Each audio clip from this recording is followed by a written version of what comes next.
Aku sebenarnya sangat khawatir dengan kondisi Banda Aceh hari ini.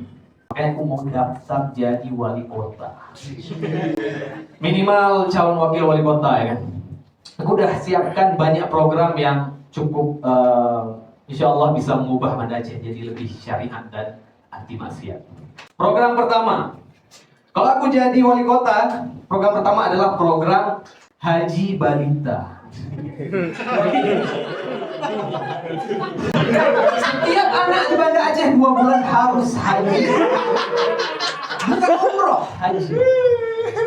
Biar jiwanya bersih sejak dini.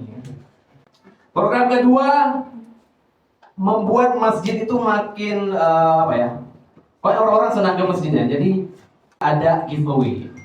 Jadi yang sholat saf pertama nanti ada hadiah tumbler isi air zam-zam. Khusus hari Jumat itu ada kaos. Nah, kaosnya itu kaos bertuliskan tulisan Islami. Misalnya perbanyak sholat malam, kurangi cek khodam.